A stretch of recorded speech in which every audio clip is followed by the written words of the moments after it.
One signature can change an entire football career. The right transfer can turn a talented player into a global superstar.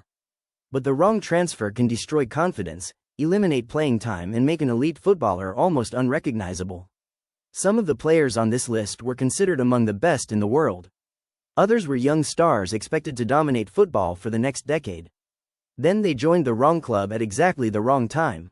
Injuries, tactical problems, and enormous expectations also played a part, so the transfer itself was not always the only cause.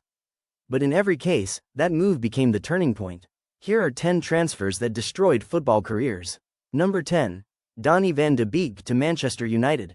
In 2019, Donny van de Beek was one of the most exciting young midfielders in Europe. He was a crucial part of the Ajax team that eliminated Real Madrid and Juventus before coming within seconds of reaching the Champions League final. His intelligent movement, composure, and ability to arrive inside the penalty area made him a perfect fit for Ajax's fluid system. Manchester United signed him in 2020, and the move appeared to be his chance to become a Premier League star. Instead, he became a permanent substitute. Van de Beek struggled to earn consistent minutes in a midfield that already included Bruno Fernandes and Paul Pogba. Even when he performed well, he rarely received enough consecutive starts to build confidence or establish a clear role. Loan spells were supposed to rescue his career, but injuries and inconsistent opportunities followed him. The player who once controlled Champions League matches for Ajax slowly disappeared from the highest level. Manchester United did not immediately erase his talent, but the move destroyed his rhythm at the most important stage of his development. Number 9. Luka Jovic to Real Madrid. Luka Jovic's rise at Eintracht Frankfurt was extraordinary. During the 2018-19 season, the young Serbian striker scored 27 goals in all competitions. He was powerful, clinical, and capable of finishing with either foot. At only 21, he looked like one of the best young strikers in world football. Real Madrid signed him in 2019 to provide competition for Karim Benzema. That was where the problems began. Benzema was entering one of the greatest periods of his career, leaving Jovic with limited playing time. When the Serbian striker did receive opportunities, he often appeared isolated and short of confidence. At Frankfurt, the entire attacking system had helped him find space inside the penalty area. At Madrid, he was expected to adapt quickly while being judged against one of the best forwards in the club's history. Jovic scored only 3 goals during his time with Real Madrid.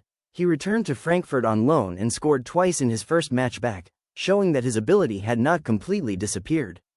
But the momentum was gone. A move that was supposed to establish him as a superstar instead stopped his development almost immediately. Number 8. Alexis Sanchez to Manchester United. At Arsenal, Alexis Sanchez was one of the most dangerous attackers in the Premier League. He played with aggression, creativity, and relentless energy. He could score from distance, create chances, and carry Arsenal's attack almost by himself.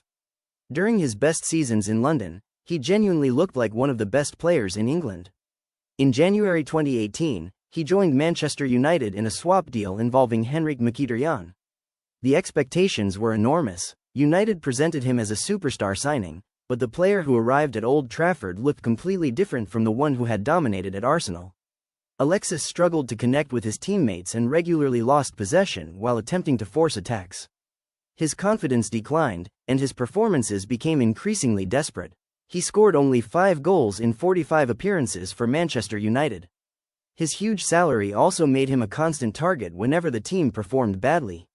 By the time he left for Inter Milan, his reputation as a world-class attacker had disappeared. He later produced some useful performances in Italy and France, but he never returned to his Arsenal peak. Number 7. Andy Carroll to Liverpool. Andy Carroll was only 22 when Liverpool paid £35 million to sign him from Newcastle United in January 2011. At Newcastle, Carroll had become one of the Premier League's most intimidating young strikers. He was dominant in the air, physically powerful, and capable of scoring spectacular goals. But the Liverpool transfer happened too early and for far too much money. The enormous fee created expectations Carroll was not ready to carry. Injuries prevented him from building rhythm, while Liverpool's style gradually moved away from the direct football that had made him effective at Newcastle. The arrival of Luis Suarez in the same transfer window made the contrast even more obvious. Suarez became the center of Liverpool's attack, while Carroll struggled to justify his price. He scored only 11 goals in 58 appearances for the club. Carroll still had respectable periods later in his career, particularly at West Ham. But he never again looked like the young striker who appeared capable of becoming England's next great number 9. The transfer gave him a massive platform before he was prepared for it. Number 6. Danny Drinkwater to Chelsea. Danny Drinkwater's career peaked during one of the greatest stories in football history. Alongside N'Golo Kanté, he formed the midfield of the Leicester City team that shocked the world by winning the 2015-16 Premier League title. Drinkwater's passing range, discipline and work rate were essential to that team.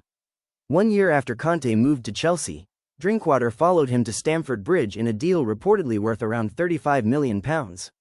But the reunion never worked. Drinkwater arrived injured and immediately fell behind Chelsea's other midfielders. He struggled to earn regular minutes and was not suited to the club's changing systems. After his first season, he almost completely disappeared from Chelsea's plans. A series of unsuccessful loans followed, but none restored his Leicester form. By the time his Chelsea contract ended, he had gone from Premier League champion and England international to a player without a club. He eventually retired at only 33. Chelsea signed the midfielder who had succeeded inside Leicester's perfectly organized system. Away from that environment, he was never the same player. Number 5. Kaká to Real Madrid. In 2007, Kaká won the Ballon d'Or and was widely regarded as the best footballer in the world. At AC Milan, he combined speed, technique and intelligence in a way few midfielders could match. When he ran through the center of the pitch, defenders often appeared powerless to stop him. Real Madrid signed him in 2009 during the same summer as Cristiano Ronaldo. On paper, it looked like the beginning of another legendary era. But Kaká's body began to fail him. Repeated knee and muscle injuries prevented him from producing his best football consistently. While he was recovering, Mesut Özil established himself as Real Madrid's main creative midfielder. Kaká still contributed goals and assists, and his time in Spain was not a complete failure. He won domestic trophies and produced flashes of his old brilliance. But Real Madrid never saw the unstoppable player who had dominated Europe with Milan. The transfer did not destroy his reputation, but it ended his period as one of the world's truly elite footballers. By the time he returned to Milan, his physical decline was impossible to reverse. Number 4. Andriy Shevchenko to Chelsea. Before joining Chelsea, Andriy Shevchenko was one of the most feared strikers of his generation. He scored consistently for AC Milan, won the Champions League and received the Ballon d'Or in 2004. His combination of movement, speed and finishing made him almost impossible to defend. Chelsea signed him in 2006 for a British record transfer fee. But Shevchenko never adapted to English football. He was already approaching 30, and the explosive speed that defined his game had begun to decline. Chelsea's system also revolved around Didier Drogba, whose physical style was better suited to the Premier League. Shevchenko often looked disconnected from the rest of the attack. The pressure created by his price and reputation made every missed chance feel significant. He scored 22 goals in 77 appearances for Chelsea, respectable numbers for an ordinary striker, but nowhere near the standard expected from a Ballon d'Or winner. He returned to Milan on loan, but the version of Shevchenko who had terrified Europe was gone. Number 3. Fernando Torres to Chelsea. Fernando Torres at Liverpool was one of the best strikers in the world. He had speed, strength and the ability to finish from almost any position.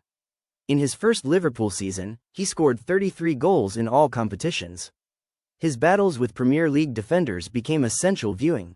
Chelsea signed him for £50 million in January 2011. At that moment, Torres was already dealing with the physical effects of repeated injuries. But the transfer fee created the expectation that he would immediately transform Chelsea's attack. Instead, he went 14 matches without scoring his first goal. Torres appeared hesitant inside the penalty area. Chances he would once have finished without thinking suddenly became difficult. His loss of acceleration also prevented him from escaping defenders as easily as he had at Liverpool. He did win major trophies with Chelsea, including the Champions League and Europa League. His famous goal against Barcelona remains one of the club's most memorable moments. But individually, the transfer ended his time as an elite striker. He scored 45 goals in 172 appearances for Chelsea, far below the level he had reached at Liverpool.